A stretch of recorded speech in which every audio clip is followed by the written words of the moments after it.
Doctor, നമ്മൾ recent കുറച്ച് ഇയേഴ്സായിട്ട് ആണ് ഈ അമീബിക് മസ്തിഷ്ക ജ്വരം എന്ന് പറയുന്ന ഒരു പേര് തന്നെ കേൾക്കുന്നത്.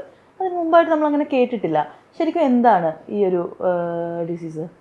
ഓക്കെ, നമുക്ക് മസ്തിഷ്ക ജ്വരം എന്ന് പറഞ്ഞാൽ ആദ്യം എന്താണെന്ന് നമുക്ക് ഡിഫൈൻ ചെയ്യാം. നമ്മുടെ ബ്രെയിനിന് കവറിങ്സ് ഉണ്ട്, അതിന് നമ്മൾ മെനിഞ്ചസ് എന്ന് പറയും. അപ്പോൾ ആ മെനിഞ്ചസിന് ഇൻഫെക്ഷൻ വരികയോ ആ മെനിഞ്ചസിന് ഇൻഫ്ലമേഷൻ വരികയോ സമയത്താണ് നമ്മൾ മെനിഞ്ചൈറ്റിസ് എന്ന് പറയുന്നത്. അത് പാടകളെ മാത്രമല്ല ബ്രെയിനിനെയും കൂടിയും ഇൻഫെക്റ്റ് ചെയ്യുമ്പോൾ അതിനെ നമ്മൾ എൻകഫലൈറ്റിസ് എന്ന് പറയും. ഈ ചില മെനിഞ്ചൈറ്റിസുകൾ മെനിഞ്ചൽ ആൻഡ് എൻകഫലോൺ, അതായത് ബ്രെയിനിൻ്റെ പാടയും രണ്ടിനെയും കൂടി എഫക്റ്റ് ചെയ്യും. അതിനെ ഞങ്ങൾ മെനിഞ്ചോ എൻകഫലൈറ്റിസ് എന്ന് പറയും. അപ്പോൾ സാധാരണഗതിയിൽ പല കാരണങ്ങൾ കൊണ്ട് മെനിഞ്ചൈറ്റിസ് അല്ലെങ്കിൽ മെനിഞ്ചോ എൻകഫലൈറ്റിസ് ഉണ്ടാകാറുണ്ട്. ഫോർ എക്സാമ്പിൾ, ഏറ്റവും കോമൺ ആയിട്ട് കാണുന്നത് വൈറലാണ്. അപ്പോൾ നേരത്തെ മുതലേ നമ്മൾ വൈറൽ എൻകഫലൈറ്റിസ് അല്ലെങ്കിൽ വൈറൽ മെനിഞ്ചൈറ്റിസുകൾ കാണാറുണ്ട്. പിന്നെ ബാക്ടീരിയൽ മെനിഞ്ചൈറ്റിസ്, പിന്നെ fungal meningitis, fungal meningo encephalitis. പണ്ട് മുതലേ ഈ എമീബിക് മെനിഞ്ചോ എൻകഫലൈറ്റിസ് ഞങ്ങളൊക്കെ പഠിക്കുന്ന കാലത്തേ ഉണ്ട്, പക്ഷേ ഇറ്റ് വാസ് വെരി റെയർ. ഇപ്പോൾ രണ്ട് തരത്തിലാണ്. ഒന്ന്, അത് കോമൺ ആയിട്ട് കുറച്ചുകൂടി പിക്കപ്പ് ചെയ്യുന്നുണ്ട്. ആ പിക്കപ്പിൻ്റെ ഭാഗമായിട്ടായിരിക്കാം നമ്മൾ കൂടുതൽ ഇതിനെക്കുറിച്ച് അറിയുന്നത്.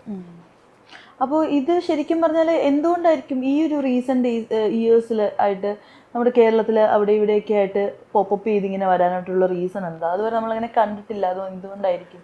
ഈ എമീബിക് മെനിഞ്ചോ എൻകഫലൈറ്റിസ് എന്ന് പറയുന്നത് മെയിൻലി 2-3 അമീബ കൊണ്ടുണ്ടാകുന്നതാണ്. നെഗ്ലേറിയ അല്ലെങ്കിൽ എൻറ്റമീബ എന്ന് പറയുന്ന 2 ഓർഗാനിസം അല്ലെങ്കിൽ എമീബ കൊണ്ടുണ്ടാകുന്നതാണ്. കൂടുതലും കണ്ടാമിനേറ്റഡ് വാട്ടർ, അത് മൂക്കിക്കൂടെ അല്ലെങ്കിൽ നേസൽ ക്യാവിറ്റിയിൽ കൂടെ വരുമ്പോൾ അതിൻ്റെ ഉള്ളിലേക്ക് പോയി, അത് nasal cavity is very close to the meninges. ഒരു പ്ലേറ്റ് മാത്രമല്ല, ക്രിപ്രിഫോം പ്ലേറ്റ് മാത്രമല്ല, അതിൻ്റെ ഉള്ളിൽ കൂടെ പോയി കഴിഞ്ഞാൽ നമുക്ക് മെനിഞ്ചൈറ്റിസും അതിൻ്റെ ഭാഗമായിട്ട് എൻകഫലൈറ്റിസും ഉണ്ടാകാം. അപ്പോൾ ഈ കുളിക്കുക, അപ്പോൾ കണ്ടാമിനേറ്റഡ് വാട്ടറിൽ കുളിക്കുക, അല്ലെങ്കിൽ ചിലവർ ഈ മൂക്കിൽ കൂടെ വെള്ളം എടുത്തിട്ട് മൂക്ക് ക്ലീൻ ചെയ്യാറുണ്ട്. അത് കണ്ടാമിനേറ്റഡ് വാട്ടർ ആണെന്നുണ്ടെങ്കിൽ ചിലപ്പോൾ ഈ അസുഖം പറന്നേക്കാം അല്ലെങ്കിൽ വന്നേക്കാനുള്ള സാധ്യതകളുണ്ട്. ഓക്കെ, ഇത് ഈ ബ്രെയിൻ ഈറ്റിംഗ് അമീബ അങ്ങനെയാണോ ഇതിനെ പറയുന്നത്? ഈ മെനിഞ്ചോ എൻകഫലൈറ്റിസ്, അമീബിക് മെനിഞ്ചോ എൻകഫലൈറ്റിസിന് ബ്രെയിൻ ഈറ്റിംഗ് അമീബ എന്നാണ് പറയുന്നത്. കാരണം അത് വളരെ ടോക്സിക് ആയിട്ടുള്ള ഒരു മെനിഞ്ചോ എൻകഫലൈറ്റിസ് ആണ്. സാധാരണഗതിയിൽ സാധാരണ മരുന്നുകളെ കൊണ്ടൊന്നും നമുക്കതിനെ പ്രതിരോധിക്കാൻ പറ്റില്ല. അപ്പോൾ it is A very fatal condition. ഇത് ആക്ച്വലി എങ്ങനെയാണ് ഈ നേസൽ കൂടി ഏരിയയിൽ കൂടി മാത്രമാണോ നമ്മുടെ ബ്രെയിനിലോട്ട്? അത് എന്താണ് ആ ഒരു പ്രോസസ്സ്? എങ്ങനെയാണ് ഇത് ആക്ച്വലി നമ്മുടെ ബോഡിയിൽ എൻ്റർ ചെയ്യുന്നത്? പല മെനിഞ്ചൈറ്റിസും പല രീതിയിൽ കൂടിയാണ് വരുന്നത്. ഫോർ എക്സാമ്പിൾ, വൈറൽ മെനിഞ്ചൈറ്റിസ് ചിലപ്പോൾ ബ്ലഡിൽ കൂടെ ആയിരിക്കും വരുന്നത്. ഇപ്പോൾ നമുക്ക് കൊറോണ വൈറസ് അല്ലെങ്കിൽ കോവിഡ് വൈറസ് ഉണ്ടായിരുന്നുവെങ്കിൽ കോവിഡ് വൈറസ് ബ്ലഡിൽ കൂടെ അത് മെനിഞ്ചസിനെ എഫക്റ്റ് ചെയ്യാനുള്ള സാധ്യതകളുണ്ട്. അല്ലെങ്കിൽ ഹെർപ്പസ് സിംപ്ലെക്സ്, അതും ചിലപ്പോൾ ബ്ലഡിൽ കൂടെ വരാനുള്ള സാധ്യതയുണ്ട്. എക്കോ വൈറസ്, അങ്ങനത്തെ പല വൈറസുകളും ബ്ലഡിൽ കൂടെ പോകാനുള്ള സാധ്യതകളുണ്ട്. പിന്നെ ചില വൈറസുകൾ ന്യൂറൽ ടിഷ്യൂ കൂടെ പോകും. For example, rabies neural tissue കൂടെ പോയിട്ടാണ് എൻകഫലൈറ്റിസ്. ബേസിക്കലി ഒരു ബ്രെയിൻ സ്റ്റെം എൻകഫലൈറ്റിസ് ആണ് റേബീസ് കൊണ്ടുണ്ടാകുന്നത്. അത് ന്യൂറൽ ടിഷ്യൂ കൂടെയാണ് അത് ട്രാവൽ ചെയ്യുന്നത്. ചില ബാക്ടീരിയൽ ഇൻഫെക്ഷൻസ് ബ്ലഡിൽ കൂടെ വരാം. For example, pneumococcal meningitis. അല്ലെങ്കിൽ ചിലപ്പോൾ ഈ സൈനസുകളിൽ ഇൻഫെക്ഷൻ ഉണ്ടെങ്കിൽ, ഫ്രോണ്ടൽ സൈനസ് അല്ലെങ്കിൽ എത്മോയ്ഡ് സൈനസിൻ്റെ അവിടെ ഇൻഫെക്ഷൻ ഉണ്ടെങ്കിൽ അത് ബ്രെയിനിലേക്ക് നേരിട്ട് പടരാനുള്ള സാധ്യതകളുണ്ട്. Meningoencephalitis by amoeba is also ആ ഒരു രീതിയിൽ കൂടിയാണ് പടരുന്നത്. അതായത് നമ്മളുടെ മൂക്കിൽ കൂടെ വന്ന് മൂക്കിൽ നിന്ന് അത് മെനിഞ്ചസിലേക്ക് പടർന്ന് അവിടെ ഇൻഫ്ലമേഷൻ അല്ലെങ്കിൽ ഇൻഫെക്ഷൻ ഉണ്ടാക്കും. ഈ അമീബിക് മസ്തിഷ്ക ജ്വരം എന്നുള്ള ഒരു ഡിസീസ് നമുക്ക് ഈ മെനിഞ്ചൈറ്റിസിൻ്റെ കൂട്ടത്തിൽ തന്നെ ഏറ്റവും ഡേഞ്ചറസ് വൺ എന്ന് നമുക്ക് കാറ്റഗറൈസ് ചെയ്യാൻ പറ്റുമോ? യെസ്. ഇപ്പോൾ മെനിഞ്ചൈറ്റിസിലെ ഏറ്റവും മാരകമായിട്ടുള്ള ഒരു ഫോമാണ് അമീബിക് മെനിഞ്ചോ എൻകഫലൈറ്റിസ്. കാരണം അത് സാധാരണ നമ്മളുടെ ആൻറ്റി അമീബ മെഷേഴ്സ് കൊണ്ട് നമുക്ക് തുരത്താൻ പറ്റില്ല. അതിനുള്ള ഒരു ക്ലിയർ ആയിട്ടുള്ളൊരു മെഡിസിൻസ് നമുക്കില്ല. അപ്പോൾ അത് കാരണമാണ് അതിനെ കുറച്ചും കൂടി മാരകമായിട്ട് നമ്മൾ പറയുന്നത്. ബാക്കി എല്ലാ മെനിഞ്ചൈറ്റിസും മാരകമാണ്. ഫോർ എക്സാമ്പിൾ, വൈറൽ മെനിഞ്ചൈറ്റിസ് അത്ര മാരകമല്ല, സെൽഫ് ലിമിറ്റിംഗ് ആണ്. ആ സാധാരണ നമുക്ക് വൈറൽ ഫീവർ വരുന്ന പോലെ അത് ചിലപ്പോൾ മാറിപ്പോകാറുണ്ട്. വൈറൽ എൻകഫലൈറ്റിസ് ചിലപ്പോൾ അതുപോലെയല്ല. അത് ബ്രെയിനിനെ എഫക്റ്റ് ചെയ്യുമ്പോൾ അത് പല ഭാഗങ്ങളിലും അത് എഫക്റ്റ് ചെയ്തിട്ട് പല രീതിയിലുള്ള സിംറ്റംസ് ഉണ്ടാക്കാനുള്ള സാധ്യതയുണ്ട്. For example, herpes simplex encephalitis എന്ന് പറയുന്നത് ടെമ്പർ ലോബ്സിൽ വന്ന അത് ഓർമ്മക്കുറവ്, മറി, ഫിറ്റ്സ് ഇതെല്ലാം ഉണ്ടാക്കാനുള്ള സാധ്യതയുണ്ട്.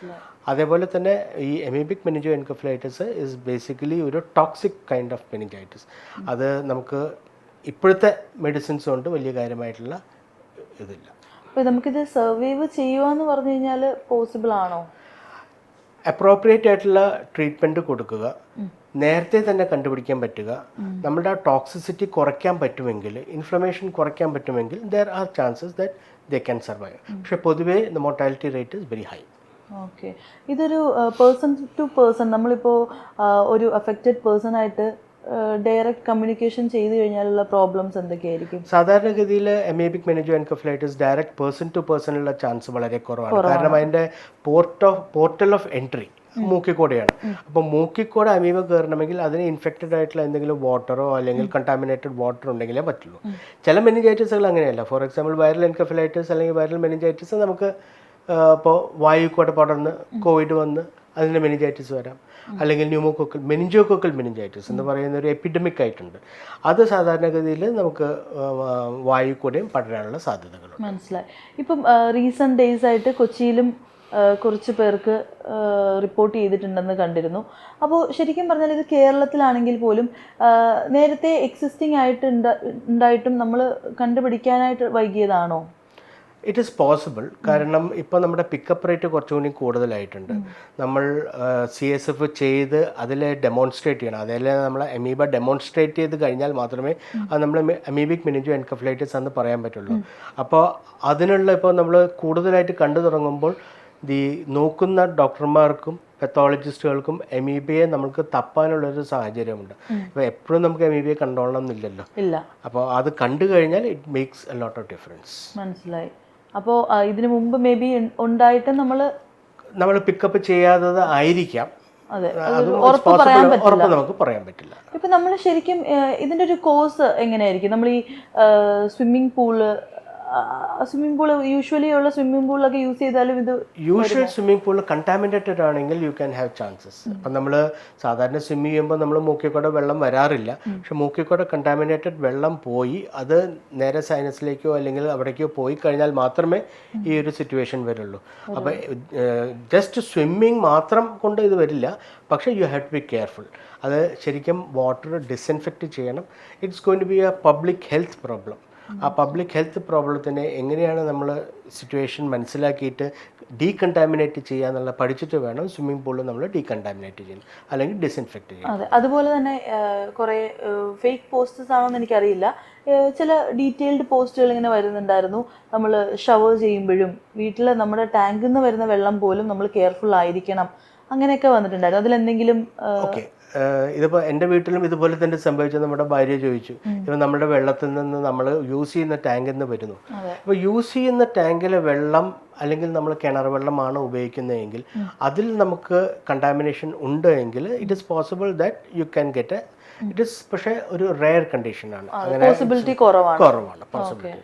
നമ്മൾ ഈ മെഡിസിനിൽ എപ്പോഴും പ്രോബബിലിറ്റി ആൻഡ് പോസിബിലിറ്റിയെ കുറിച്ചിട്ടാണ് ചിന്തിക്കുക. അപ്പോൾ പ്രോബബിലിറ്റി നമുക്ക് കുറവാണെന്ന് മാത്രമേ പറയാൻ പറ്റില്ല, ഇല്ല എന്ന് തീർത്തും പറയാൻ പറ്റില്ല. അതിനും ഒരു ചാൻസ് ഉണ്ട്. കണ്ടാമിനേറ്റഡ് ആണെങ്കിൽ ചിലപ്പോൾ ചാൻസ് ഉണ്ടാവും. ഓക്കെ,